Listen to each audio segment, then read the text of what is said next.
12th meeting of the Pelican Reserve Advisory Committee in order.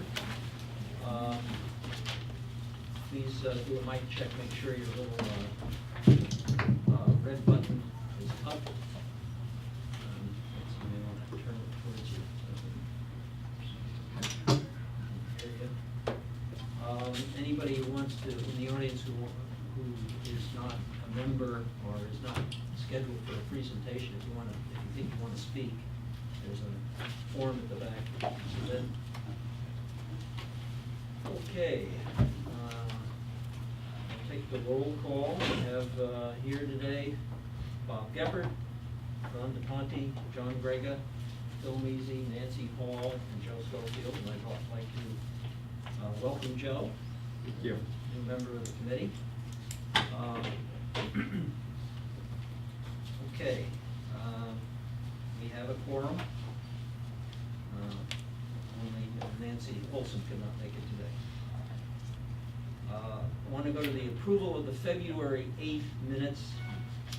You got them in the package of stuff that Diane prepared. We sent them out some time ago, so you have time to look at them, hopefully. Are there any changes or corrections anybody has? If not, I'd entertain a motion to approve the February 8th minutes. I make a motion to approve the minutes. Okay. Second. Bob Geppert makes the motion. John Grega seconds it. Any discussion? All in favor? Aye. 6-0. Okay. The March 8th minutes are a problem.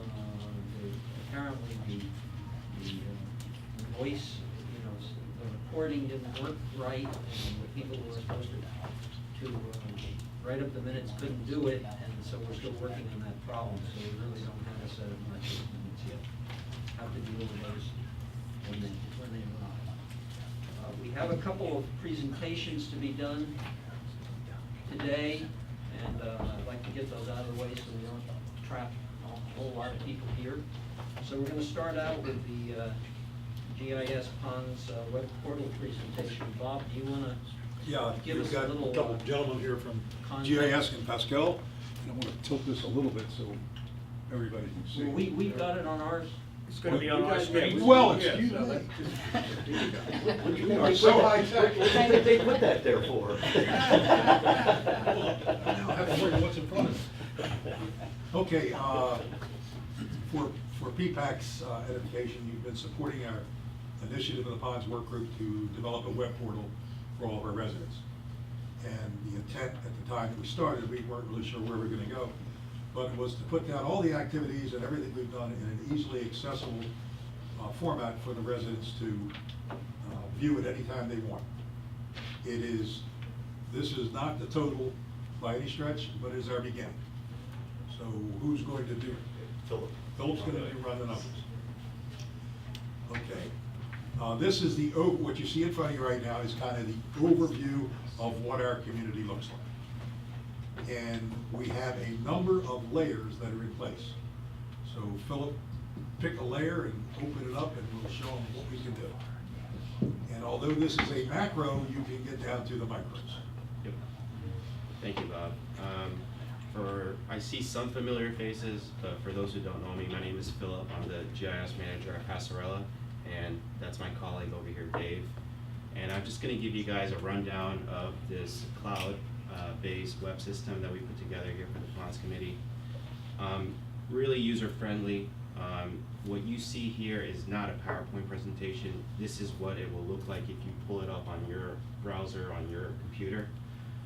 So I'll go down through the layer list here. Well, to start off, this gives you an idea of the legend. So right now there's only one layer turned on, and that is the boundary for Pelican Preserve. If you move over to the right, this gives you access to all the layer lists, and this gives you a really good insight at the power of this system when it comes to asset management. So the first layer is the boundary. The next layer identifies pond clearing areas. The main layer here is the ponds, of course, and this is the master ponds layer that has all types of information. For example, if you click on one of these ponds here, it breaks down the pond number, the old pond number, fishing, if it's capable of fishing, yes, if there's grass carp, aerators, maintenance, who's involved in the maintenance and all that. So what we did is we took this master layer and we further broken down into sub-layers. And that's what I wanted to highlight for you guys today. So if I turn off this ponds master layer, I can show you the fishing ponds. And so everything in green is yes, and again, there's the layers that highlights the pond number. Everything in red is no, and then everything in gray on the east side over here is just, that's information that we don't have yet as of right now. Like I said, this has been a work in progress. There's still a lot of information that we need to build into this system, and you'll see For that. the group's edification, the fishing areas were developed in conjunction with WCI and our fishing group. There's a fishing club in the community, and they petitioned for areas that they would like to fish. We do not allow them in any place other than common areas.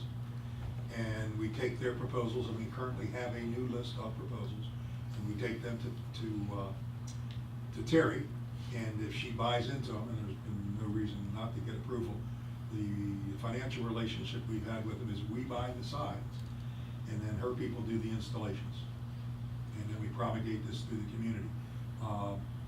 This web page is intended to ultimately be a part of the Residents Alliance, so that any resident can access it. We don't expect them to know their ponds, but they certainly ought to be able to find their street. And if they can find their street in their house, now we'll go back to Philip, and they can zoom in. Yes, everything is interactive. It's a smart map, you know, that's what they're calling it. Going back to these sub-layers, so we highlighted the fishing ponds, and if you click on this little triangle, it gives you the legend, you know, the ones in green, yes, red, no. Moving down, there is a carp ponds, so if we break it down as to which areas are sterile, which have fish gates, which have none. And this too is a work in progress, and we are trying to stock some additional ponds right now. But since the hurricane, believe it or not, we still have not been able to buy fish. But we should be able to get some shortly. These are game fish, not carp? Both. Both. We are now doing both. We are putting the carp in for health of the lake, Right. health of the pond. We're putting the game fish in really at the request of the residents. So moving forward, we have the carp ponds, and then we highlight the aeration ponds. So these are the ponds with their number, which ones have aeration pumps. Then we highlight which ponds are being maintained by who. So the ones in magenta, you know, are under Gateway. The orange ones you see here are by the developer, and then the ones here to the east, we still don't have information on them yet. And all this stuff, as time goes on, you know, gets updated once we have more information. Then we have, which one of my favorite layers is barometric ponds, which shows the barometric information, bathymetric, sorry, and it shows them broken down by phases.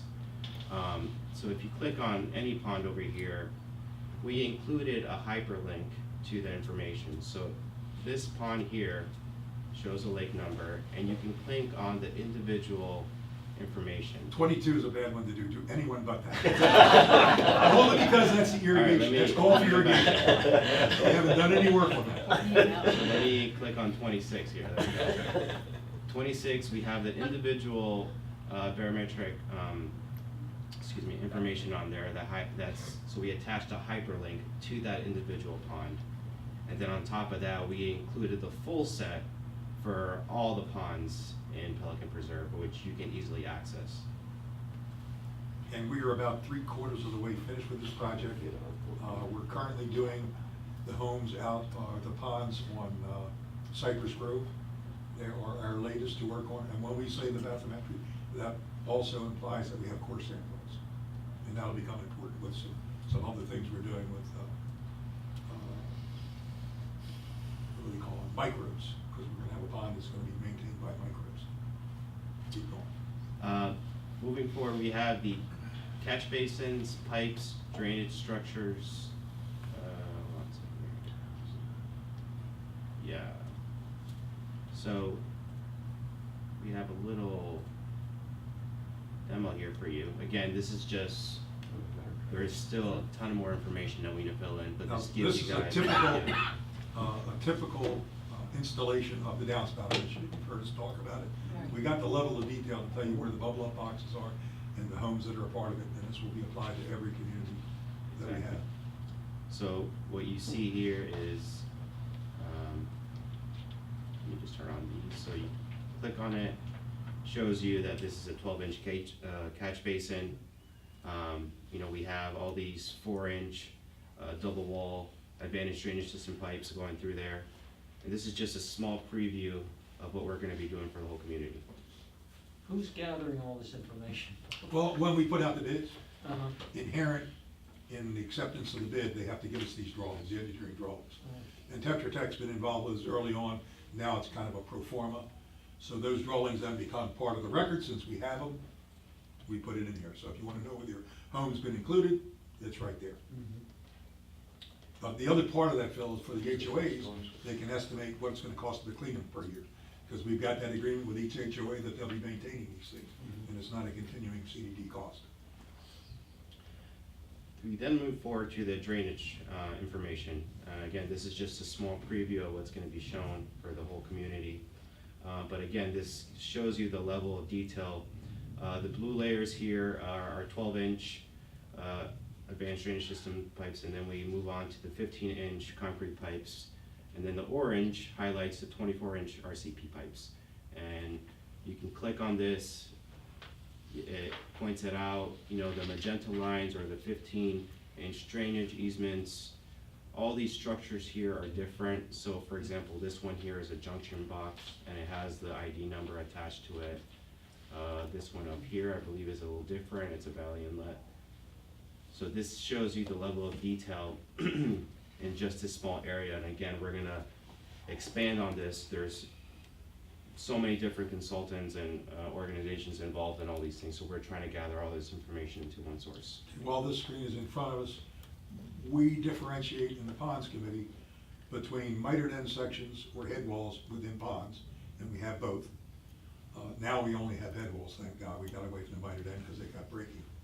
We also have the detail the last time that area was inspected, whatever area you want. We have videos of everything in the community. We know the last time it was cleaned, if it needed clean. We have a detail on all the repair, and all of that will be eventually on our website. So moving forward, we also have preserve information, which shows the preserves. This is great. Then we also have the plat and condo document links. So this highlights all those different. If you click on one of these, again, we included a hyperlink to the plat information, so you can view it right then and there. Takes a few seconds, there you go. So you can access that information from the portal as well. We banter about a lot of terms in the community, and one of which would be Pelican 9-hole, and another one's Pelican Sun City. You can actually get to the links to know exactly what is covered under that terminology. And then the rest is pretty straightforward. We included, make sure we have all the street numbers. We have parcel outlines, so we have all the homeowners on there. And you can click on any individual parcel if you wanted to, and all the information pops up right there. We included hyperlinks to the property appraiser's website, so you can click on that and it takes you to the property appraiser's website. And all this stuff gets updated. Then we also included the parcels in a more solid color for you guys, and we broke it down showing you the stuff in green is Pelican Preserve, what's gateways, and etc. Like I said earlier, it's very user-friendly. You have other features on top here if you wanted to take a gander and draw areas, take measurements. You have the capability to print something to PDF and send over. There's other tools here, and we can always build off of this and add more tools.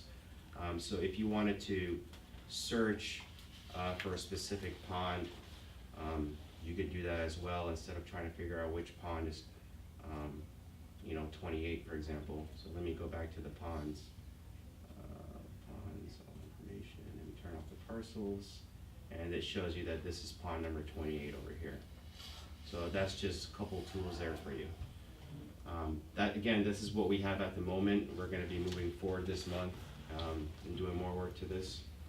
So hopefully, next time we see you guys, we can show you what more we have. And we're gonna have some links to the page that'll give you like the budgetary data, what we spent from 2009, 10, 11, every year forward, so you can see exactly what was spent, who got the contract, and how much we spent for it. And the last part of this is the pretty hard copy that we get. GIS has been our source for those maps. They were the district before we ever got involved, and we got involved through their association with the district. And that's the ones we usually bring to meetings and things. Any questions? Ed? Can I ask a question? Yeah, Carl? would you come forward and, Sure. introduce yourself? You're on the other side of Why do I feel safer over here? Ed Tickle, Gateway CDD Board member. Couple of things. Can that be expanded to include the water, sewer, and irrigation facilities of the CDD in the component of Pelican Reserve that's within the CDD? Sure. Are you planning on doing that? We weren't planning on that, especially not irrigation, but that's not to say that it couldn't be. Remember, the focus of this was the ponds, Yeah. but there's certainly a greater application, and that could also be part of That it. could be very advantageous. But the whole stormwater piping system is in here, everything. So Catch storm, basins, stormwater's there, Stormwater's that's the there. only thing. No, Soup to nuts. okay. Then the other one is you might wanna change that 15-inch easement to 15-foot. Oh, good catch. Thank you.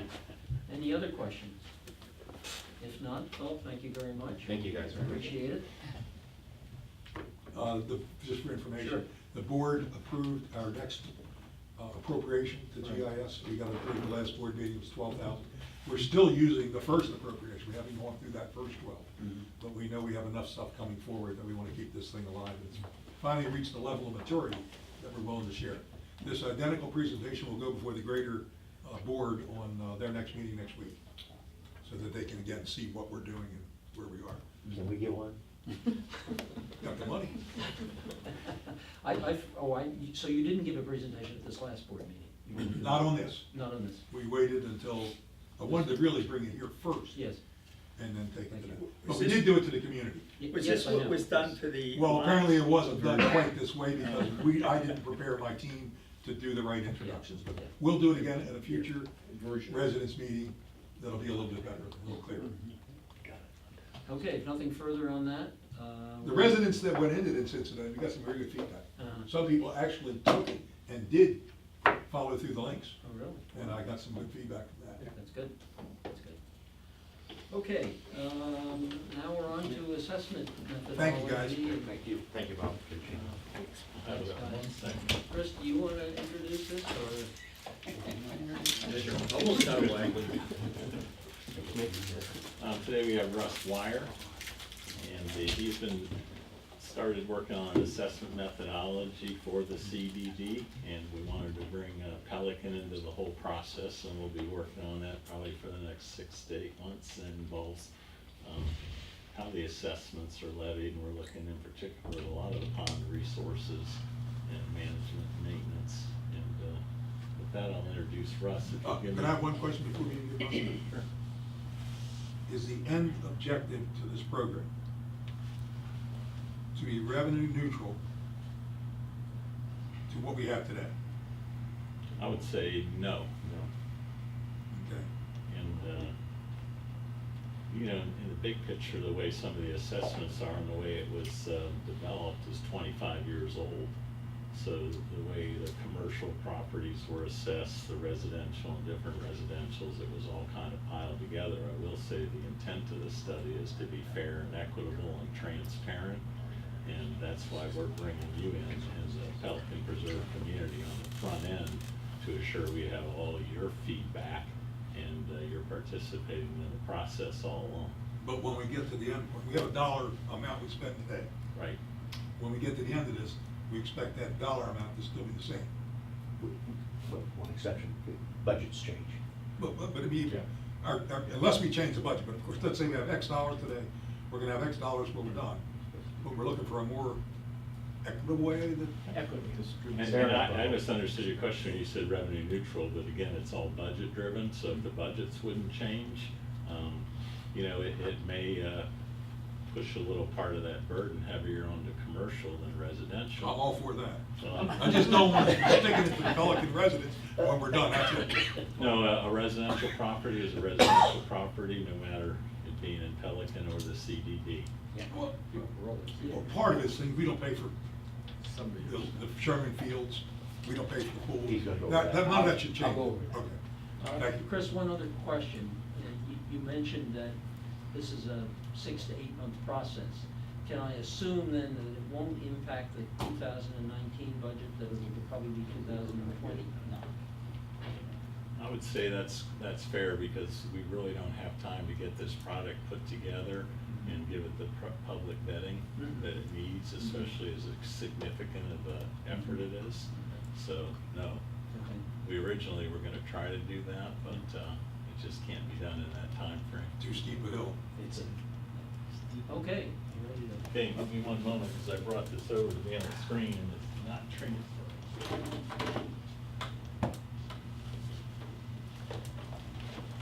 Again, if you would introduce yourself. Do that. I've been up in front of this one before with the other board. Good afternoon, ladies and gentlemen.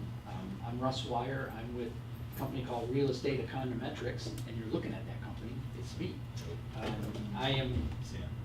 I'm heavy into community development districts. I manage 3 of them myself, but my expertise really is in assessment methodologies, both from the bond side and from the operations and maintenance side. This won't affect the bond stuff at all. This is strictly operations and maintenance. And so what I want to do is I'm going to step you through the methodology, and I'm going to do a little bit of history first, so that you all understand where we got to, where we are today, and why it didn't change for 30-some years. And then I'm going to explain the different approaches that I will take to it. And again, it depends on the type of property and those kind of situations. So with that, we'll let you got it up there full screen yet? Sir, you ready to go? Okay, for the background, the Gateway Stewardship District is looking again to change the methodology. The methodology we've had in place was put back in place in 1986, so it's 32 years old. That's a long period of time.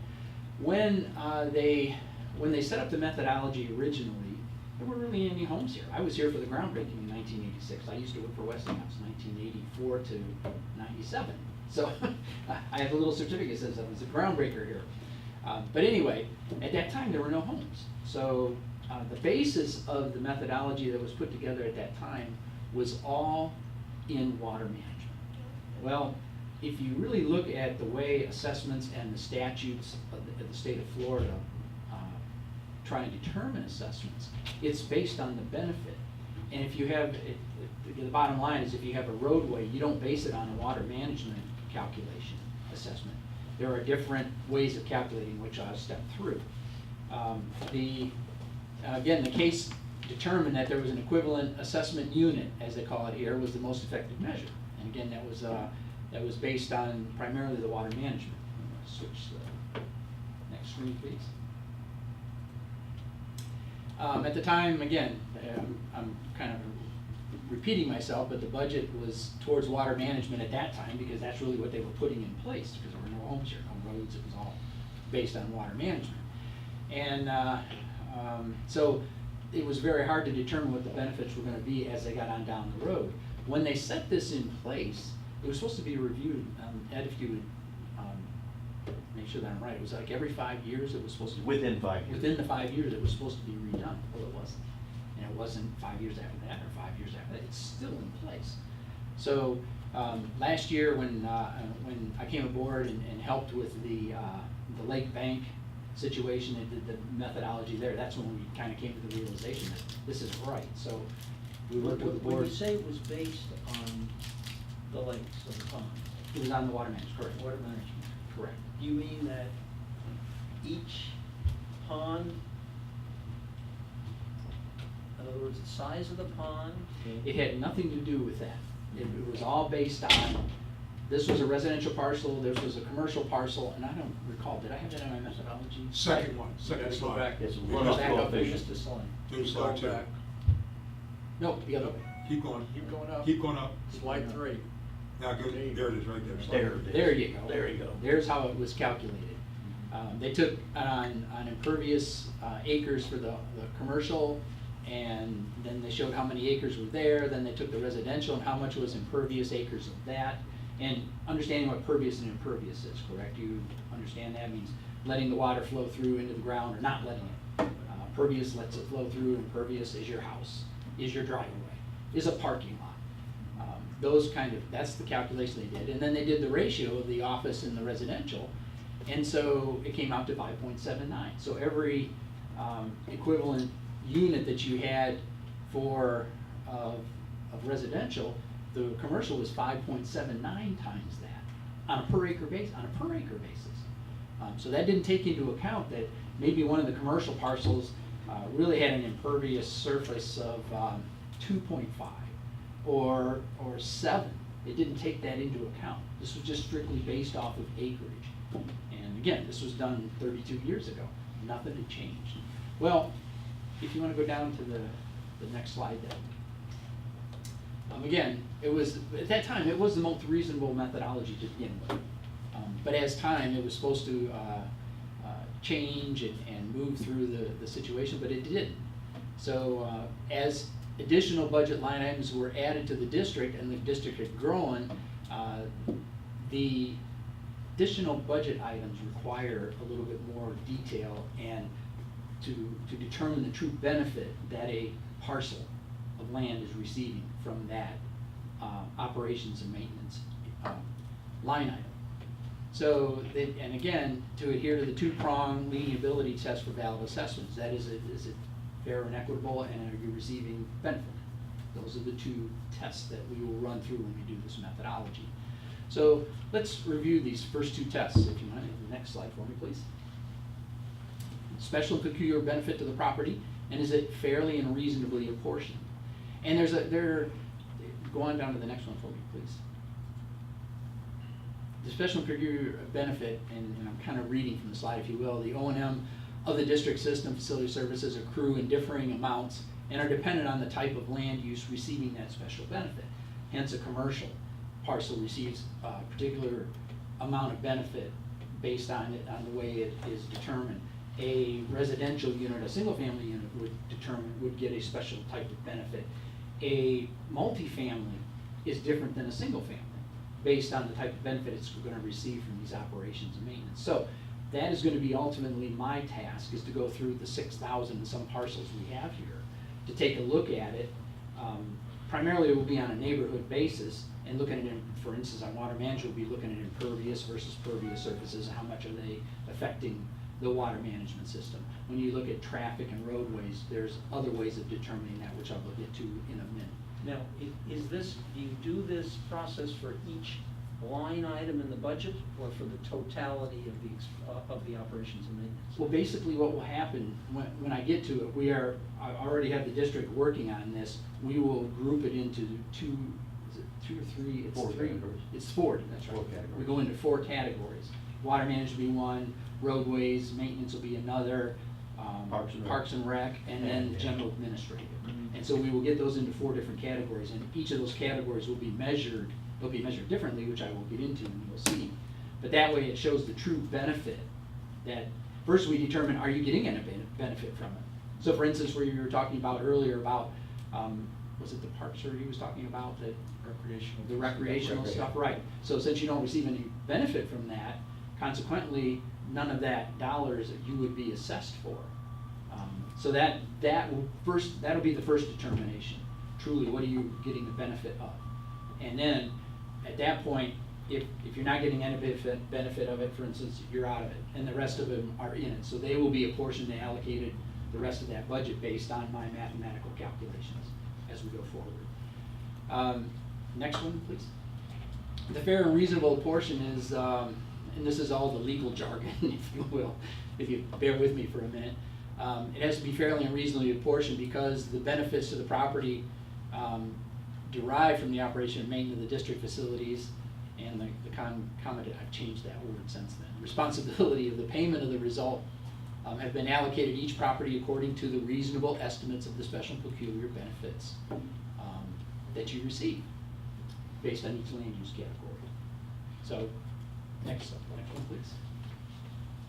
Again, remembering the two-pronged lineability test for valid assessments. The original methodology met the two-pronged test originally because it was all water management.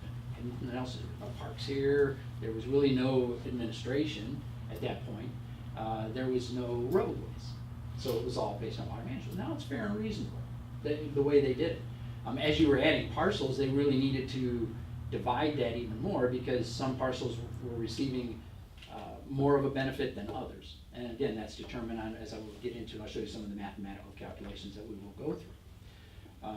But the current methodology, which uses a fair and equitable method of allocation, pertains specifically to water management, does not meet that lineability test for everything else that's in that budget. And the new methodology will review each of the line items that we talked about in the budget. We'll categorize them, and then we will be, what categorizing means we will allocate. It's called allocating and then apportioning. So we will allocate it, the budget into those line items, say, well, that's administrative, that's a roadway, that's a water management, and that's a park and rec. So when we determine that's the allocation, then we will apportion it based on the benefit that each of the parcels are receiving. And here are methods of allocation. I'll give you an idea for water management. You can take a look at impervious and pervious surface measurements. Engineering would determine the flow off of the property. It depends on some of the single family and some of the multifamily and how much of that acreage on a percentage basis flows off. It's really kind of hard to see. I'm sure you can see them a little bit, but that gives you an idea of the different, I know. I have reading glasses, let me tell you, it's hard sometimes. Heavy soil and sandy soil, wow.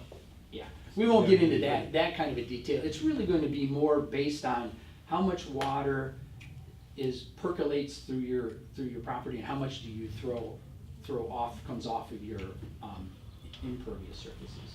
So if you're, for instance, and here's a great example of it, and I was looking at houses when we originally did this, you know, a lot of the single family houses could be 40 to 60% coverage on a lot when you include patios and you include the driveways and all of those good things.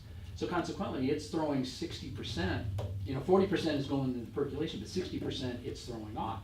You could get a commercial parcel, could be 90% because of the big parking lots and those sort of things. So from a water management perspective, I will do those calculations to say, basically, you get this benefit of it, you're getting this benefit from it, and then we will add it all up and then divide it into the budget amount, and then that portion of the assessment for water management will come down to each of the parcels. So that's where we have the mixture again on the water management. Now roadways is another thing. There are different ways of measuring that. I always like to use the trip generation. That is the fairest and most equitable measurement I have found to be used. And there are other ways. You can do front foot measurement, you can do an equivalent residential unit, which everybody seems to use. It's easy, it's a fallback position, but that's not truly giving you a fair and equitable allocation of it. Or it can be a mixture of those elements. But I always like to use the trip generation. And a great example of that, again, here's how we would calculate that. A single family, first of all, I use the Institute of Traffic Engineers. And they do all kinds of studies that show X number of trips are generated by a single family house, X number of trips are generated by a multi-family condominium, X number of trip generations are generated from a medical office, from a retail. They're all different. And right now, I can tell you just off the top of my head, I know the single family is 8.52 trips per day. That may not be the case in some houses and in other houses, but the average is 8.52 trips per day. I just did one for a retail. It's 26.5 trips per day per 1,000 square feet of retail. So that's where we'll get that measurement for the roadways and how we will put all of that together. Yes, sir. Would a trip per day calculation be different for a retirement community without children versus another community where you have families? You know, they haven't broken it down that way. I haven't seen that. I can understand what you're saying, because there is, I understand the difference between the two places. But when they did the trip calculation, when they had to do the transportation calculation for Pelican Preserve, when they had to do it for Gateway, they used the ITE rates. They didn't break it down any different. So when they did it for the permitting and how much their proportion share was gonna be for roadways, it was all done with ITE rates. Bob makes a good point, because trip calculation is probably done based on square footage of a property. And a lot of homes today, in a retirement community, you only have 2 people, even though you may have 2,300 square feet or more.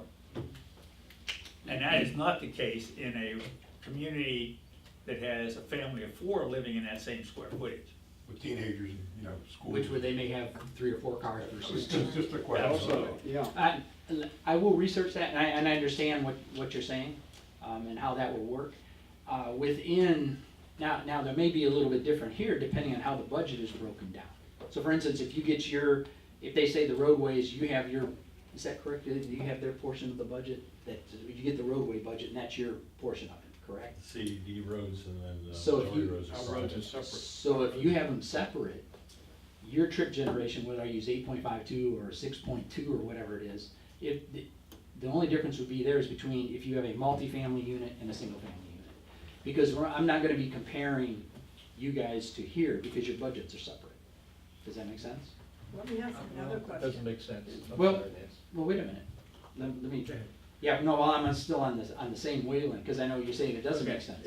If we budget for our road maintenance Correct. within Pelican Reserve, and the rest of Gateway is not involved directly in that, Correct. why would we ever have to do that calculation?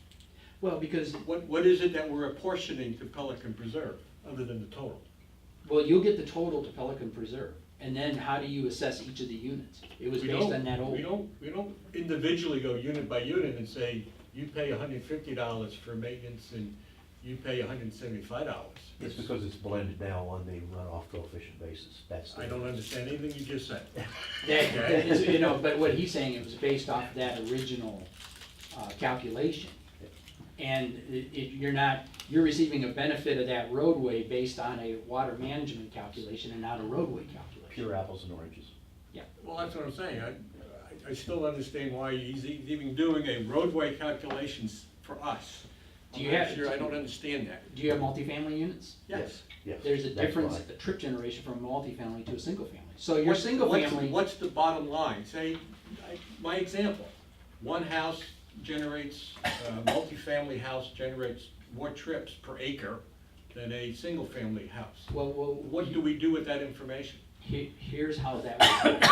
So for instance, on a single-family house, let's use the 8.52. So for simplistic purposes, let's use 9. And for simplistic purposes, a multifamily unit really only generates 6, Okay. according to ITE, okay? Okay. But they're gonna have more units on that multifamily at 6, Keep going. correct? So, Keep going. so let's say I have, and so you're gonna multiply that number of units by their trips, you're gonna multiply the single family by their trips. Now I'm gonna have a single family total trips of 200, and I'm gonna have a multifamily total trips of 500, okay? So now I have those two, and the 500 is X number of percent of the total trips. So the Okay. 500 is, 5/7. And what do I do with that information? Then what I do is I take the total roadway budget, multiply it, Go ahead. I multiply that total roadway. It's a very complex. No, it's what I'm complex. saying to you, that bottom line roadway budget Will stay the is not same. apportioned by type of unit.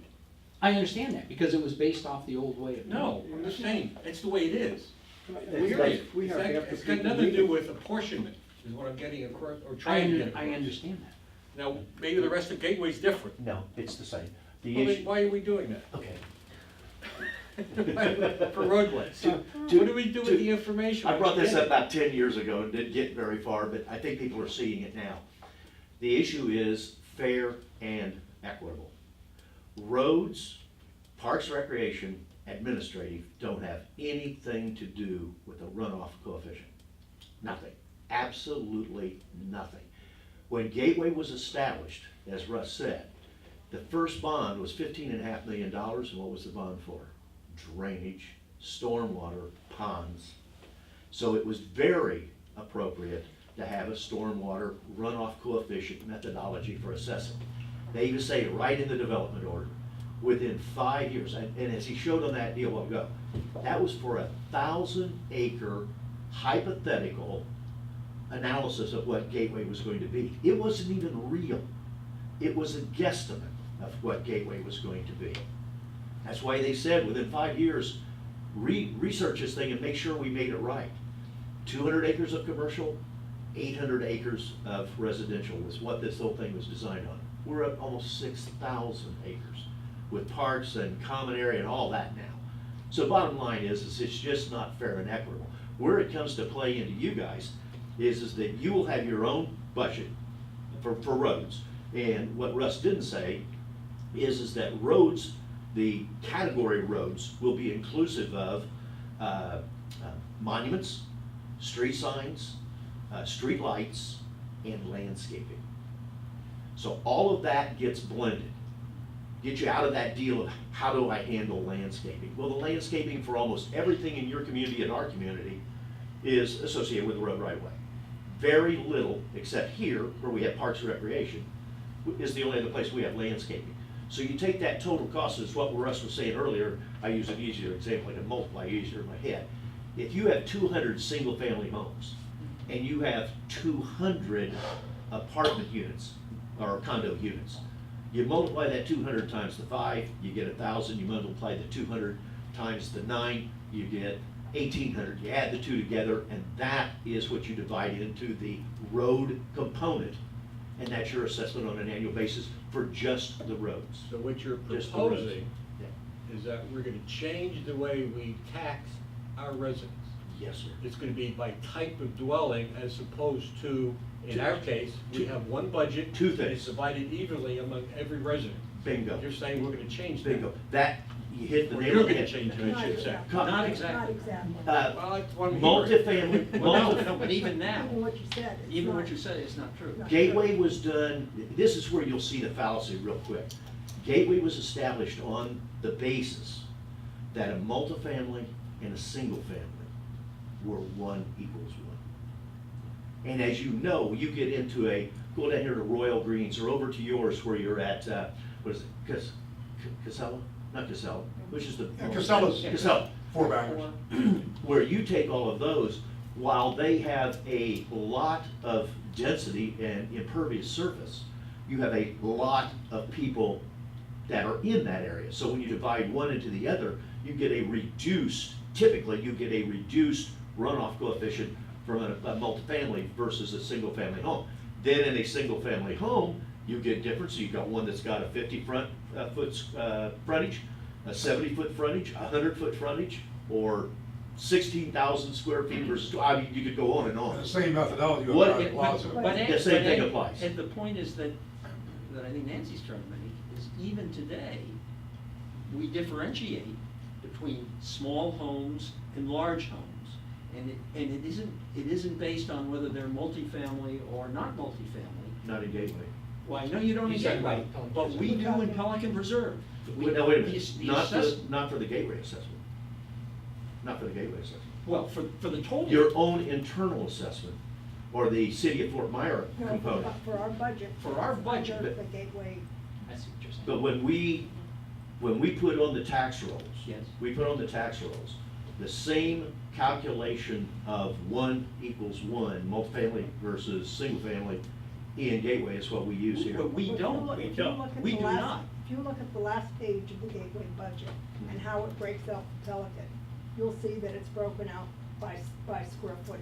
Yeah, you apportioned it already by. Yeah. Yeah, we already But you apportioned do by your- size of unit. But you do that as your entire budget, correct? Yes, that's for the entire budget, Yes, the that's, entire that's budget. correct. Including the Gateway component?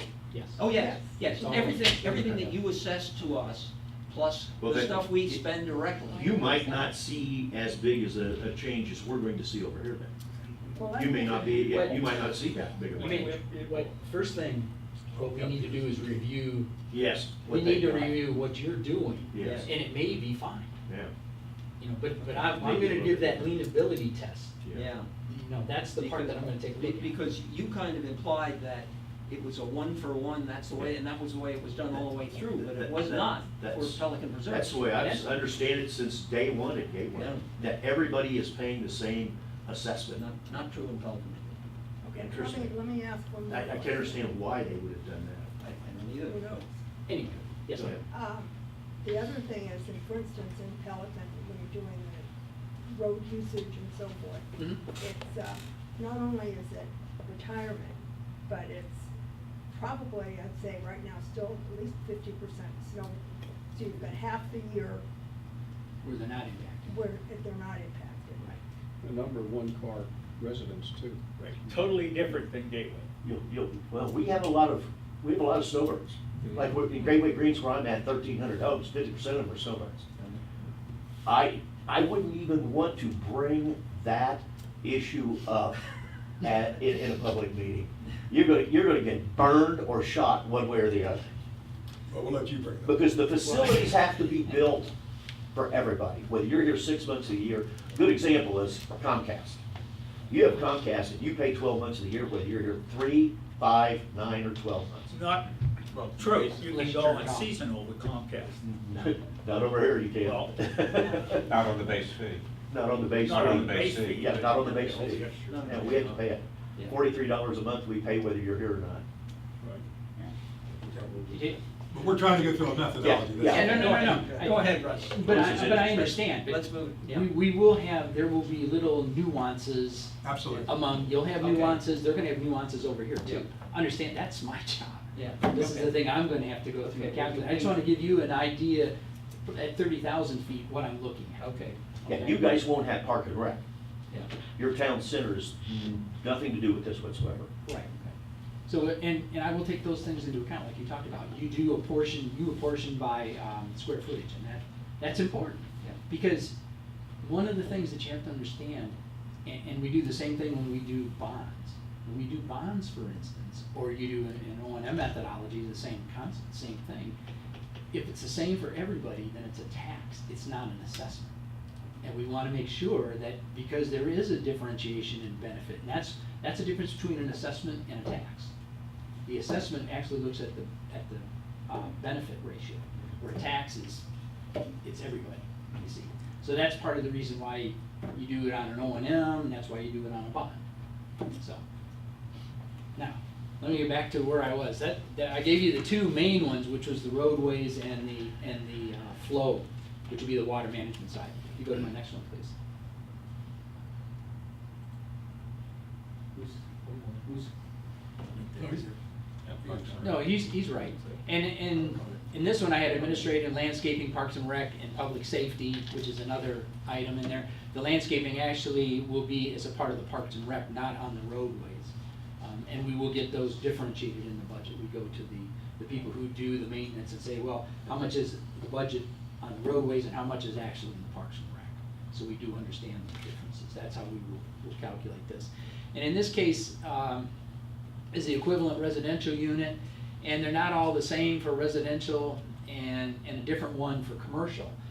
You may have, and a lot of times I'll do this for bonds too, for instance, you may have, to me, the equivalent residential unit, you have a 90, a 70, a 50, and a 40, and a 30 front foot type of lot. So that 50 would be a 1, the 40 would be a 0.85, and actually would be a 0.75 of an equivalent residential unit. So it's based on the same principle of you using your square footages, but it's not, you know, I don't say that, well, this one is 0.72 and this one's 0.73. We kind of put them in categories that way. The household will be a little bit different in size, but it's done more by the lot. And if I go above it, for instance, I use the 50 foot, if I go to the 60, that would be 1.15. That's why it's called an equivalent residential unit. We find the one that's the base and we drive that. And a lot of times that's where we drive our administration and the parks and rec and public safety. So those are kind of the three things that I will use in big picture. It will be refined as I go through the whole process, both from the Gateway side and from your side. But the first part will be is the budget part. Let's go back and say, you know, from a water management perspective, here's the total budget, how much has been going to Pelican Preserve, and they manage that, so we take a look at that total allocation to make sure that we have that proper. And then when we go down from there, we get into the detail parts, so. And you said there were 4 of the categories, is that right? Yes. We have 4 base and gateway. You'll only have 3 because you don't have the Parks and Rec. Right, you just have the administration, roadways, and water management. You brought up an interesting question. I understand what you're saying about the multifamily and the single family. How do you handle the town center on stormwater? Well, town center, we don't It's not own. ours. It's Yeah, not ours. but I understand that, but somebody pays it. Somebody pays an assessment for that property for stormwater. Well. And right now, our Right only now, methodology it- is it- 5.8 to 1 It belongs, acreage. it belongs to Lennar. Okay, so you don't pay the bill. We don't pay the bill. No more Well, than we do for the golf course. Well, I Well, understand that, but We do pay the bill in the sense that we have an annual fee, a cost, a fee that changes every year. So Well, someplace, That the somebody town center charges us. charges right, us. but we charge them, and I am just 100% positive, we charge them 5.8 per acre. Well, let me ask you this, because That's what you that's the way we do guys, everybody else. I hope you're doing no, that. what you're doing is you get that entire budget and you apportion it. Yes. Correct? Now, when you We apportion don't. it, Lennar does. so does Lennar, is there an apportionment for that town center? Yes, I'm positive there is, because there's a strat number for it. Yeah, there is, when, Yeah. So they pay a portion of the It's water. real easy to check. When I get home, I'll look at the I'm sure- straps I'm sure- and look at that strap, and I bet you a buck it's 5.8 times the number of acres, and that's their component of the stormwater. It might be and it might not be. Maybe it Something would- similar for golf course too, it's all the same. Well, Gateway Golf and Country Club, same way. It's Yeah. 1 per acre. Yeah, it's the same. It's 1 per acre, which is one thing we want to talk about. Yeah, and taking a look at the true benefit. Yeah, because true a lot of benefits on that's that. in, is pervious surfaces, the golf course, when you think about it. They're a benefit to the water management system, so. Anyway, that's a water management example, I mean, you can pass by that. That just shows you how I differentiate. I've got a couple of examples in here that were done, you see the kind of detail that I get into, going through on a percentage basis, and then how we allocate the budget at that, and then it comes down back to the unit amount, on to the next one. Here's a trip generation example, and, well, see, it's a little easier for me on nearsighted and farsighted, both, makes it harder. It gives you an idea how I use the different product types, and you see how ITE rates are, and the number of units times that, it gives you the total number of trips by product type, add them all up, and then I find the percentage. See how I'll do that? I find the percentage of each of the product types of the total trips, then we take the total roadway budget, multiply it by that percentage, and then it gets back, that's their apportionment by product type, and then you divide it by the number of units, and that gives you that assessment.